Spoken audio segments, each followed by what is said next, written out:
सुप्रभात बच्चों। जैसा कि आप जानते हैं कि बिहार विद्यालय परीक्षा समिति द्वारा आयोजित 12वीं की परीक्षा आज से आपकी शुरू हो रही है। और जो बच्चे इस बार परीक्षा देने जा रहे हैं उनके मन में बहुत सारा कौतूहल है। आपने कोरोना जैसी महामारी के होते हुए भी बहुत मेहनत और लगन से अपनी तैयारी की है।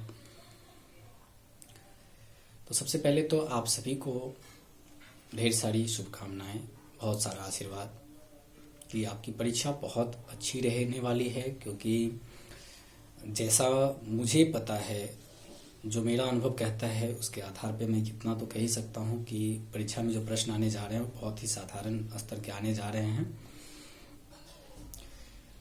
बिहार विद्यालय परीक्षा समिति किसी प्रकार से बच्चों को परेशान करने के उद्देश्य से इस बार परीक्षा नहीं ले रहा है। उसने भी देखा है कि पढ़ाई की स्थिति क्या रही है। तो मुझे पूर्ण विश्वास है कि आपकी परीक्षा बहुत ही अच्छी रहने वाली है। जैसा कि आप जानते हैं कि जो नया वाला पैटर्न है आपका, उसमें 100 ऑब्जेक्टिव आने वाले हैं। जो नॉन प्रैक्टिकल सब्जेक्ट है उसमें 100 ऑब्जेक्टिव आने वाले हैं। जहां 70 ऑब्जेक्टिव आ रहे थे, यानी 35 ऑब्जेक्टिव आ रहे थे, वहाँ 70 ऑब्जेक्टिव आ रहे हैं, यानी ऑब्जेक्टिव प्रश्नों की संख्या दुगुनी कर दी गई है। तो ऐसे में ये बहुत ही आसान हो गया है कि आप अधिकतम अंक प्राप्त कर सकते हैं। परीक्षा देते समय किन बातों का ध्यान रखना ज़रूरी होता है? तो सबसे पहले कि किसी प्रकार की जल्दीबाजी में न रहें। बिल्कुल आराम से, जैसी आपकी दिनचर्या होती है, अपनी दिनचर्या के हिसाब से उठे और परीक्षा के लिए तैयार हों। किसी भी प्रकार का अतिरिक्त दबाव अपने ऊपर नहीं आने दें, क्योंकि जैसे ही मनोवैज्ञानिक रूप से आप दबाव महसूस करेंगे तो आने वाली चीज़ों को भूल जाएंगे। उससे खास बात कि आप अब कुछ नया पढ़ने का प्रयास ना करें। आपने जो भी पढ़ा है उन्हीं चीज़ों को रिवाइज करते रहें। अगर पढ़ाई करते समय थकान महसूस हो तो पढ़ाई ना करें। आपके जिन चीज़ों में आपका मन लगता हो, जैसे अगर संगीत सुनना पसंद हो तो आप अपने माइंड को रिफ्रेश करने के लिए संगीत सुन सकते हैं और अपने आप को बिल्कुल हल्का और तरोताज़ा महसूस करें। अतिरिक्त दबाव तो बिल्कुल ना लें। आपने अगर थोड़ी भी मेहनत की है एक वर्ष में, तो मैं आपको विश्वास दिलाता हूं कि इस बार जो प्रश्न का स्तर रहने वाला है बहुत ही सामान्य रहने वाला है और आप अच्छे से अंक प्राप्त कर सकते हैं। अब दूसरी बात कि जब प्रश्न आता है, पहला प्रश्न हमारे सामने आता है और हमें उसका उत्तर पता होता है, हम उसका आंसर करना शुरू कर देते हैं। तो ऐसा आप बिल्कुल ना करें। आपको जो समय 15 मिनट दिए जाते हैं प्रश्नों को पढ़ने के लिए, उसको ध्यान से पढ़ें। ऐसा करने से क्या होगा कि आप पहले से आश्वस्त होंगे कि किन 50 ऑब्जेक्टिव प्रश्नों के उत्तर मुझे लिखने हैं और किन सब्जेक्टिव प्रश्नों के उत्तर हमें लिखने हैं। ऐसा हो सकता है कि पहले प्रश्न से ज़्यादा बेहतर और ज़्यादा आश्वस्त हों आप दूसरे प्रश्न के उत्तर को लेकर के कि ये सही है, तो ये आवश्यक होगा कि दूसरा प्रश्न ही लिखें। जहां भी सशंकित हों उन प्रश्नों को छोड़ दें, उन प्रश्नों के पीछे ना जाएं। बिल्कुल दबाव महसूस न करें। प्रश्न को कम से कम 3 बार पढ़ने के बाद ही उत्तर लिखना प्रारंभ करें और परीक्षा खाली पेट देने ना जाएं, कुछ न कुछ भोजन करके जाएं। जैसा कि आप जानते हैं कि ठंड बहुत ज़्यादा है और ठंड को देखते हुए बिहार विद्यालय परीक्षा समिति ने भी जूता मोजा अलाउ कर दिया है। तो आप भी ठंड से बचाव का हर संभव प्रयास करें, सर्दी से बचें। अगर आप बीमार पड़ते हैं तो फिर आपकी परीक्षा प्रभावित होगी। रातों को देर तक न जागें। निश्चित रूप से 6 से 8 घंटा नींद लें, क्योंकि एक रात में आप बहुत अंक तो अर्जित नहीं कर सकते, लेकिन अगर आप बीमार पड़ जाते हैं तो बहुत ज़्यादा परेशानी में आप पड़ जाएंगे। और जो भी आपने पढ़ाई की है बस उन्हीं का रिवाइज करना है, अपने आप को बिल्कुल फ्री रखना है, फ्रेश रखना है।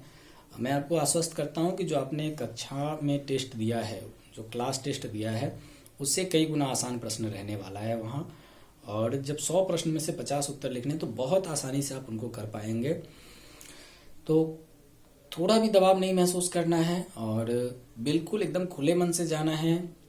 जाते समय अपने एडमिट कार्ड और अपने कलम निश्चित रूप से चेक कर लें कि आपके पास है या नहीं है। प्रयास करें कि अगर संभव हो तो किसी अभिभावक के साथ परीक्षा सेंटर पर जाएं, मोबाइल फ़ोन लेकर के परीक्षा देने न जाएं। कोई भी संदिग्ध वस्तु जो बिहार विद्यालय परीक्षा समिति की ओर से प्रतिबंधित है, ऐसा लेकर के परीक्षा देने न जाएं। किसी भी परिस्थिति में दूसरों पर आश्रित न रहें, किसी भी भ्रम में न आए। और सबसे बड़ी बात जो अक्सर कहते हैं, अक्सर जब बच्चे निष्कासित होते हैं परीक्षा से, तो वो कहते हैं कि दूसरे बच्चे चोरी कर रहे थे और उसने चीट फेंक दिया इसलिए मैं निष्कासित हो गया। तो यह भी डर आप लोगों के मन में रहता है कहीं कोई और लिख करके ना फेंक दे। तो ऐसा बिल्कुल नहीं होता है। मैं आपको आश्वस्त करता हूँ कि निष्कासित वही बच्चे होते हैं जो चोरी कर रहे होते हैं। तो आप किसी प्रकार से अपनी संलिप्तता न रखें कदाचार में। और मैं पूरी तरह आश्वस्त हूँ, मैं पूरी तरह से विश्वस्त हूँ कि आप सभी बच्चों की परीक्षा बहुत अच्छी रहने वाली है। और आप अपने न सिर्फ इंटरमीडिएट की परीक्षा में बल्कि भविष्य में भी आप बहुत अच्छा करने वाले हैं, बहुत आगे जाने वाले हैं। अपने आत्मविश्वास को कमज़ोर न पड़ने दें। मेरी शुभकामना आपके साथ है और मुझे विश्वास है कि आप बहुत अच्छा करेंगे। किसी भी परिस्थिति में कोई दबाव महसूस नहीं करना है। ये मैं बार बार आपसे इसलिए कह रहा हूँ क्योंकि अक्सर मनोवैज्ञानिक रूप से बच्चे परीक्षा का जो भय महसूस करते हैं वो बच्चों को नुकसान पहुंचाता है और उसका असर रिजल्ट में देखने को मिलता है। कोई जल्दीबाजी नहीं है। मैं अपने अनुभव के आधार पर आपसे कह सकता हूँ कि जो समय दिए जाते हैं बिहार विद्यालय परीक्षा समिति की ओर से वो पर्याप्त होता है। एक भी प्रश्न आपका छूटने नहीं जा रहा है। बहुत आराम से प्रश्नों को समझकर और उसका उत्तर देने का प्रयास करें। जितनी गंभीरता के साथ, जितना धैर्य के साथ आप प्रश्नों का उत्तर लिखेंगे, आपको उतना ही अधिक अंक प्राप्त करने में मदद मिलेगी। प्रयास करें कि पुस्तक की भाषा में उत्तर न लिखें, अपनी भाषा का प्रयोग करें। और बिल्कुल हड़बड़ाहट नहीं होनी चाहिए। कोई कदाचार से संबंधित किसी प्रकार की बात नहीं होनी चाहिए, क्योंकि जैसे ही आपका ध्यान कदाचार की ओर जाएगा तो आपके जो मूल विषय हैं, जो आपका खुद का याद किया हुआ, जो आपका पढ़ा हुआ है, वो आपके ध्यान से निकलने लगता है। इसलिए अपने ध्यान को भटकाए नहीं। इतना आसान प्रश्न रहने वाला है, इतना आसान पैटर्न है कि मुझे पूर्ण विश्वास है कि आप अधिकतम अंक प्राप्त करेंगे। और जैसा हमेशा होता रहा है, अपने यहाँ के बच्चे, जो क्षेत्रीय बच्चे हैं, वह भी जिला में स्थान लाते रहे हैं, राज्य में स्थान लाते रहे हैं। तो आप भी निश्चित रूप से ऐसा करने में सक्षम हैं। बस अपने ऊपर विश्वास रखने की आवश्यकता है। बहुत बहुत शुभकामनाएं एक बार फिर से आप लोगों को उज्जवल भविष्य की बहुत बहुत शुभकामनाएं और परीक्षा के लिए भी ढेर सारी शुभकामना, बहुत सारा आशीर्वाद और best of luck. Good bye.